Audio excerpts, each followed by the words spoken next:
I takie rozgwieżdżone niebo i księżyc, w ogóle cudownie. Leżę sobie, wcale mi nie jest smutno. I nagle słyszę taki oddech. Gdzieś obok mnie ktoś tak ciężko dyszy strasznie. No to ja wylazłem i tak znalazłem między tymi deskami. Leżała ta dziewczyna, co była u nas w takim z desek. No to wyszedł stamtąd. I bardzo mi trudno powiedzieć, czy ja to wykorzystałem tylko jako pretekst, czy po prostu, co tu było istotne. I już poszedłem do domu. Oni spali, tylko drzwi były otwarte. Zbudziłem ojca i mówię mu, że ta dziewczyna z nią wyrzucił, leży tam w tych deskach. Chora na tyfus, powiedziałem. Była moja jedyna w życiu diagnoza, jak się okazało, jedyna słuszna. Po prostu miasto żyło w grozie tyfusu. Wszyscy byli. Żydzi chorowali na tyfus.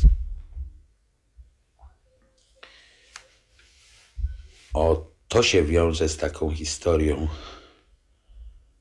dającą jakąś miarę tego, jak ja strasznie przeżywałem to wszystko, całą tą historię Żydów, swoją pozycję i wszystko.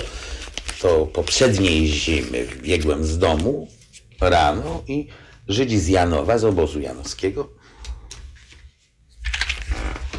w których widać było kolumny stale maszerujące przez ulicę, sprzątali śnieg z ulic i ja na jednego z nich z rozpędu, jak wybiegałem z bramy, wpadłem. Otarłem się, od razu ogarnęła mnie zgroza, bo ten plakat taki wesz równa się Żyd, równa się tyfus z tym Żydem, taką twarzą.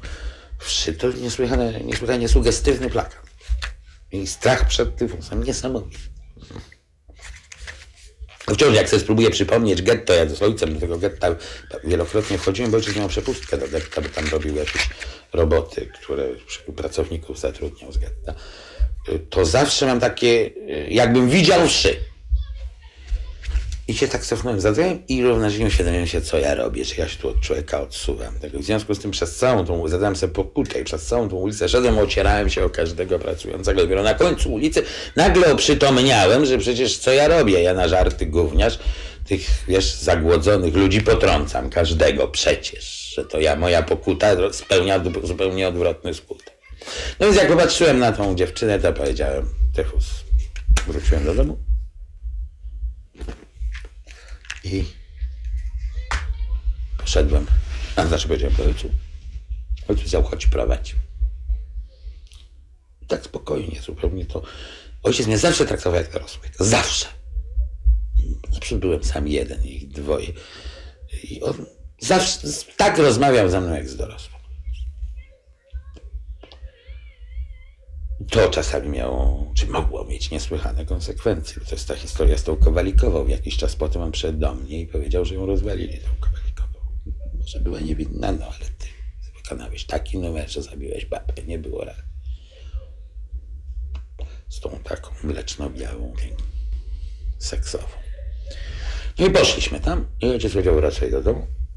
Już było wszystko cały czas po godzinie policyjnej i to, że on mnie tam po tej godzinie policyjnej wysłał, było bardzo. Poszedł ze mną. Było dla mnie niesłychanie takie nobilitujące absolutnie. I tyle. Po jakiś czas potem nam powiedział, że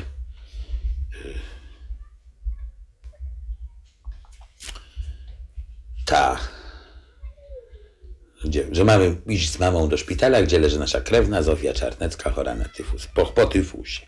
No widzieliśmy ją przez okno, bo to tam nie wolno wchodzić do zakaźnego szpitala, przez płot. Zawieźliśmy jakiś kompot z rabarbaru, coś tam i ona machała do nas w takiej białej chustce była, bo po tyfusie ścinali głowy i później Zośkę pamiętam już z takimi małymi odrastającymi włosami, bo mieszkałem z nią razem.